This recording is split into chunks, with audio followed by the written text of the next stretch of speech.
You keep saying that you'll change. You build new habits, you read new books, you make new plans, but deep down, you're still the same man. You haven't failed to change your habits, you failed to become someone new.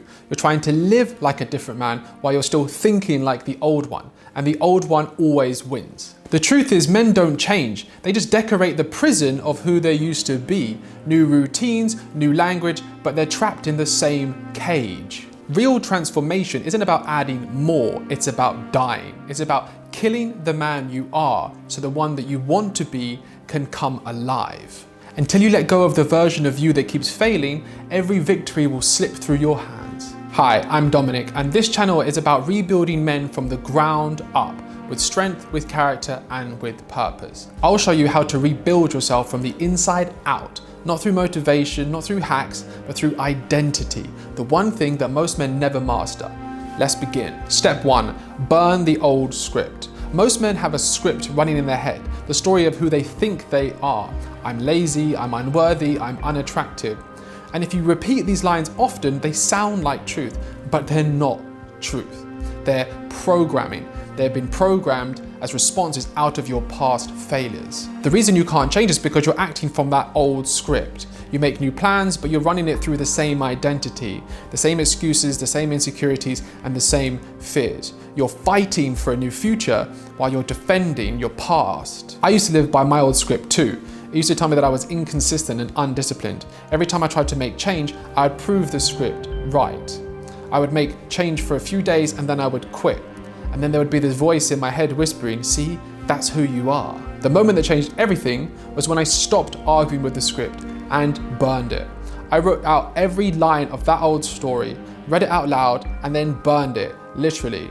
It wasn't about fire, it was about authorship. Imagine waking up tomorrow and having no memory of all your past failures, just a blank page.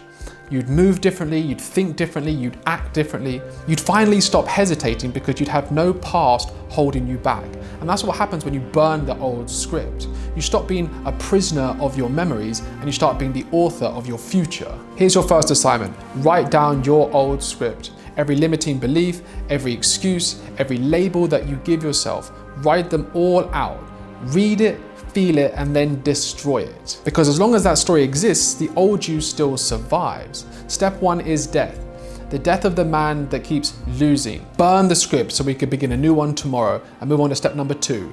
Design your ideal self. In order to become the person we want to be, we have to have a very clear picture of specifically what their life looks like. Who are they? How do they act? And what does their life look like? We have to have a clear picture for inspiration and for reference, or we risk falling back into our old selves. I designed my character just like you would in a video game. At first, it felt a little bit like imposter syndrome. I felt resistance, people judged me and people commented, but I realized that who I was becoming was far more important than who I'd been. Imagine waking up tomorrow and being that man that you wanted to be. You'd be grounded, you'd be unapologetically authentic, you'd be confident in your future. You'd see life as a series of open doors, not closed ones. Here's your next assignment. Design your future self. This is where you need to design every single aspect of your future self in detail. Be as specific as possible. How they look, how they talk, how they dress, where they live, how much income they have, etc. And remember, don't limit yourself.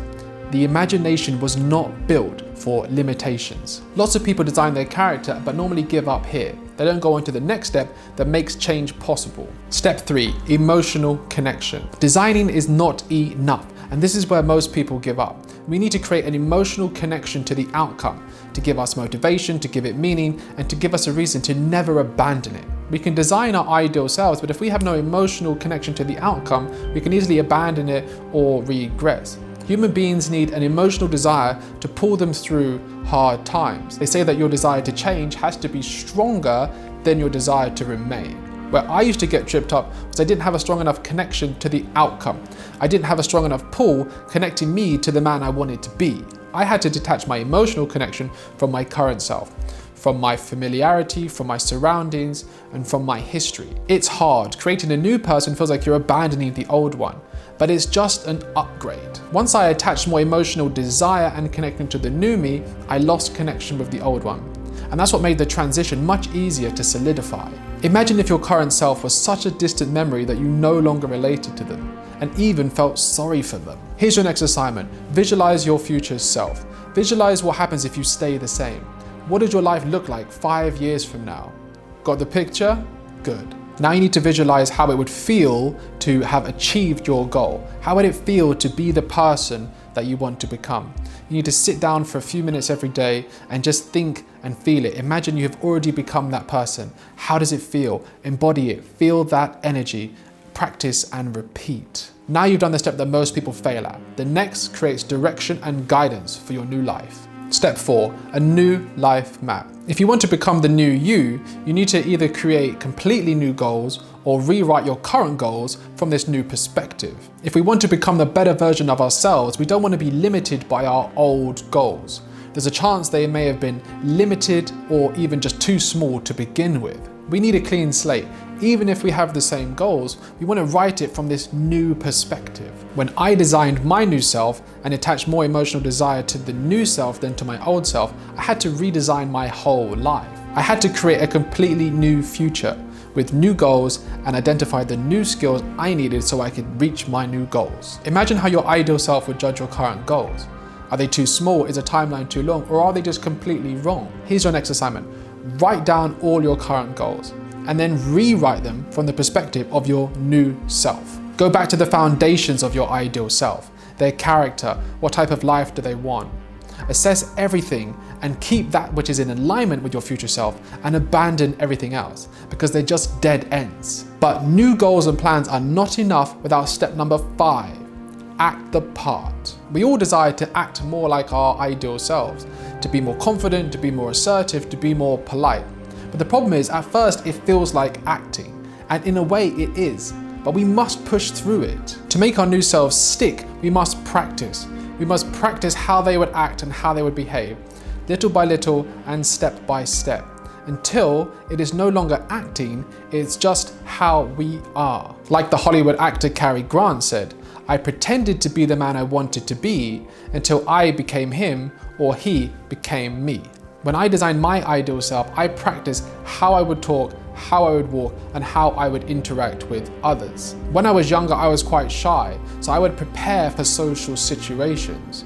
Instead of turning up and just being shy, I would prepare myself to be one of the most outgoing and outspoken people in the room. And as I practiced all of these small changes, it actually led to really big results. Imagine how liberating life would be, acting, being, and living the way that you want to. Here's your next assignment. Practice being the new you. Everything from talking to walking, eating, and interacting with others. But take it one step at a time. Establish new practices that you associate with your new self and not with your old self. Whether that's a gym membership, social clubs, the type of books you read, the type of media you consume. A positive side of this is that new people and new environments will have no history of you or how you used to be. They will judge you by how you act and treat you as that person. This will reinforce your new identity and give you positive feedback.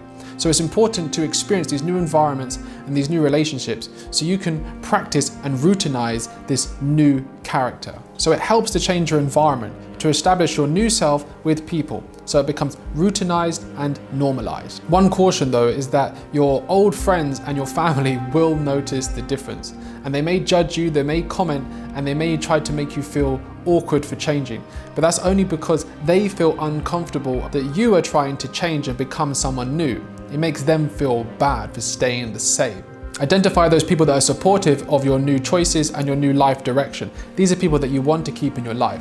Identify the other people who are not supportive of your new direction. Discard these people immediately as they are dream killers. This next and final step is the most important if you want to make this change stick and prevent yourself from falling back into old habits. And if you don't implement this last step, it makes the last 5 completely pointless. Step 6, prove it to yourself. So you've burned the old script, you've designed the new character, you felt and acted like him, but there's one thing left, and that is proof. Because until you prove it to yourself, your new identity isn't real, it's theory. The old you died when you stopped lying to yourself, and the new you was born when you started keeping your word. Every time you keep a promise to yourself, you carve proof into your subconscious. This is who I am. And every time you fail to keep a promise, you resurrect that man that you buried. When I started rebuilding myself, I came up with one small rule. Never break a promise twice. That rule changed everything because it wasn't about perfection, it was about proof. Proof that I was no longer the man that quit. Imagine walking through life no longer hoping to be the man you wanted to be, but knowing that you are him. You built a track record of proof that you follow through, that you trust yourself completely. And that quiet confidence, not loud motivation, becomes your foundation. So here's your last assignment. Pick one promise today. Small, simple, real, but keep it. Then tomorrow, keep another. Each one is a brick in your new identity. Don't chase motivation, chase proof. Because once you prove it to yourself, no one, not even your past self, can take it from you. So to become the person that you want to be, it's not about habits, it's not about tricks, and it's not about motivation. It's about changing your fundamental identity. It's about abandoning your old self. It's about writing a new script, designing your new character, practicing and creating social proof that not only are you capable of being this person, that you are this new person. And you must go through each of these 6 steps if you want to move from your current self to your ideal self, to move from the ideation and fantasy into embodying and living the life as your new self. And if you're ready to stop chasing comfort and start mastering every aspect of your life, then you found your path. I lead this brotherhood for men who refuse mediocrity, men who are ready to rise through character, strength, and purpose. Men who are ready to claim their place among the few that lead. Join the Virtuous Man Brotherhood. Comment brotherhood below and let's build a life of character, of strength and purpose. And I'll see you in the next one. Bye-bye.